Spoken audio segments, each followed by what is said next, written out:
Lee.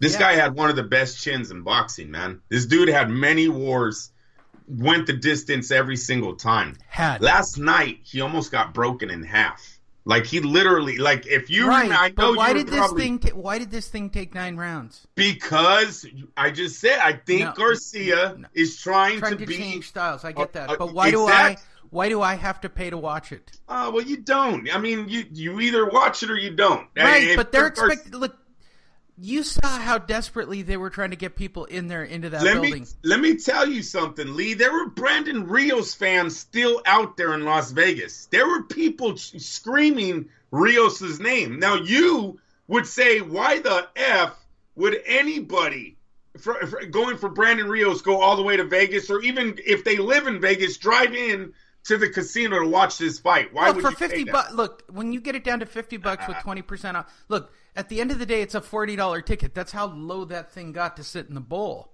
right? He still had fans. That's all I'm saying. His family, same people who listen to this show. No, there was a lot of people there for him. Lee, it sounded like the crowd was saying Rios. I don't know if they all gambled. Like I said, it was a plus like 1,400. Sure. You bet $100, Lee. You're looking at 15 big ones coming back. Well, look, once you get past the 5th or 6th round on a lopsided fight like that, you're watching Garcia walk right into some of his right hands. His overhand right was landing on Danny. Oh, man. Hey, like I said, I think Top Rank was laughing somewhere in Las Vegas last night, even when the knockout happened. Yeah. Because one of their worst fighters in their stable, a guy that is way past his prime, almost pulled a major upset on a big fighter for PBC. I mean, if that just showed you a glimpse of how far the competition is away, I'm telling you, another fight they've never given us was the Porter Bradley. That would have been an awesome fight. Both of those guys are very athletic fighters. More than skill, they have their athleticism is what makes them top elite fighters. Right. Oh, I think that would have been a great fight if Top Rank and the PBC could have ever gotten that one together. They're not ever going to. No, it's over now. Timothy Bradley retired. But I'm just saying, last night was a glimpse. Lee, when that bell first rang, I did enjoy that. That was something I've been waiting to happen for a while now, is these PBC guys and these freaking Top Rank guys start mixing it up. What I'm really going to enjoy is when the Top Rank... Look, here's what's happening to PBC for those of you who don't get it. Their top talent is starting to lose. Exposed, that's what I find. Lose. Yeah, they're running out of money. Nobody cared. Their whole fucking blue... Oh, there it is. Yeah. There it is. Sorry, Lee. Their whole blueprint of, if we just put fights for free on television, the masses will watch. No. We won't. You still have to put a real fight on. Exactly. You've got to give them opponents that they know. Here's okay, and I understand their logic. Their logic is, well, we're just running the UFC model, and they just let guys go at it. No, they still rank them. I'm sorry. And they really do make their guys fight. And there's always a possibility in a UFC fight somebody gets really knocked out in every fight. So PBC fights, pretty much I know how they're going to turn out. I would say, I'm going to make a bold statement. In all of the PBC fights that have gone on since they have started, at least 80% of their fights, you know who the clear-cut winner is going to be in that fight. 8 out of 10 of their fights, you know who's going to win. It's not when I go and watch, a Top Rank card. There are a couple of fights where you're like, hey, you're really putting it on the line here. Like your fighters, there are a couple of fighters, like they're mid-level guys for Top Rank. They've got to fight. Like they move up in talent and level. And I'll say the same about Oscar. Oscar does it too. There are points where you got to let your fighters take a risk. You got to let them go out there and go, yeah, I don't know how this is going to turn out. Occasionally, your top fighters have to strap it on and go up against the best. Of course. Oscar tried to do that all the time with his guys. And Oscar has gotten burned by it because he found out some of his top guys were not top guys. The PBC has literally built themselves around the fact that they believe it's Al Heyman that built Floyd Mayweather's career. Right. Not Floyd Mayweather's skills, not his trainer teaching, not his other promoters that put him in with the opponents, but actually just Al Heyman putting him in certain situations that made him who he is. I'm pretty confident in saying that Al Heyman knows about as much about boxing as I do. Yeah. No, I get that. You know what? I take it back. I would have more sense. And people are going to say you're crazy because of the money, but I totally agree with you because, Lee, I have told you many times where Al Heyman missed the mark on making his fighters' legacies grow. Yeah, that's where he's missing it. He gets the money part on Floyd, right? We get that. He knows how to rob. It's not that hard. It's not hard to do that. I mean, let me give you guys the equivalent. Let's say that I was related to Vitaly Klitschko in his prime. And they go, hey, Lee, we want to make you the president of K1.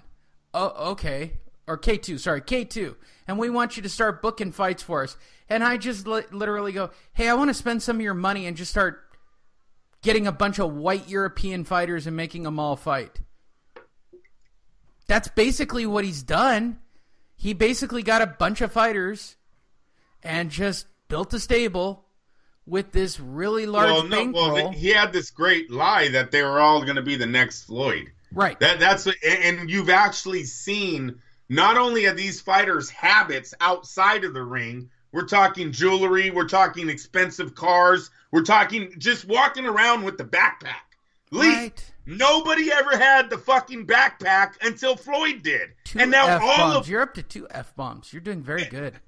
Sorry. And now everybody needs a backpack with money in it. Outside of the ring, he's affected them. Inside of the ring, he's affected them. You've got fighters that are trying to be who Floyd was, the defensive fighter that Floyd is.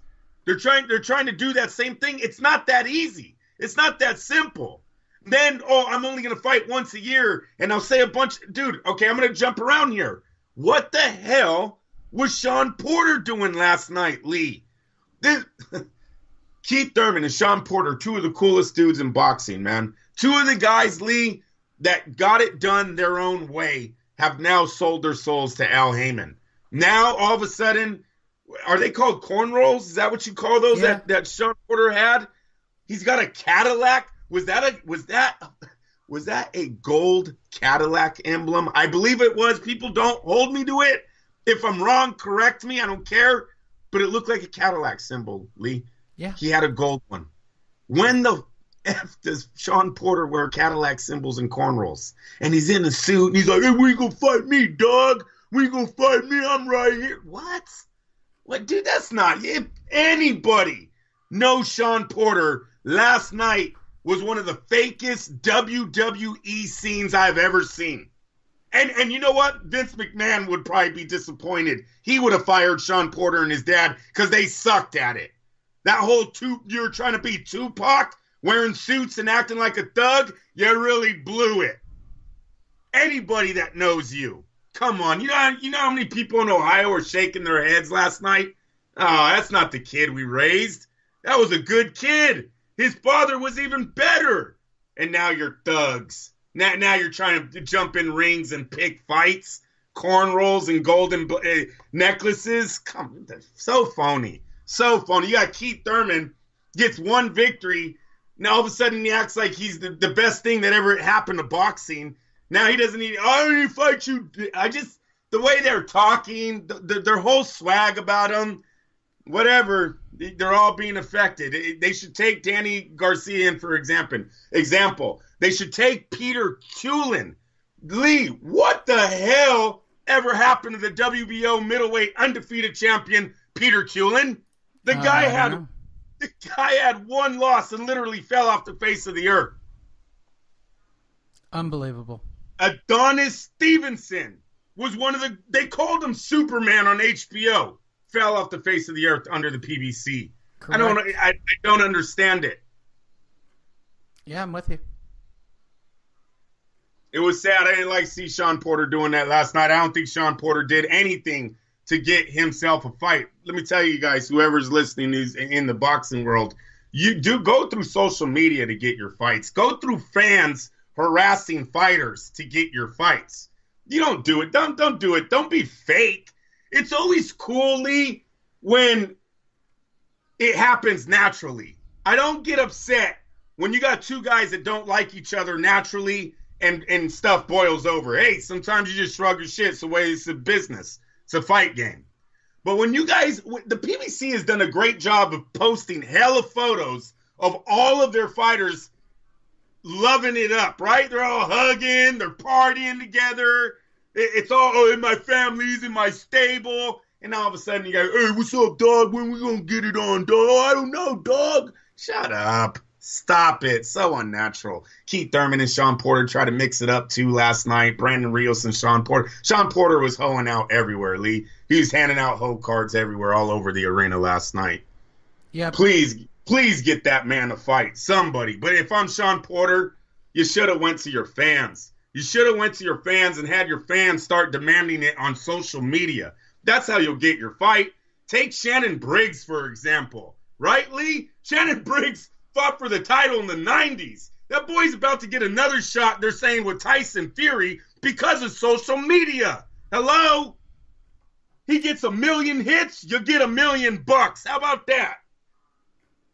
You are not going to get it by acting like somebody, a character that everyone in the boxing world already knows you're not. Do you know how many people in the boxing world was fooled by Sean Porter's antics last night? 0. Actually, it was the worst response ever to something that should have went viral. He's going viral for looking like an idiot.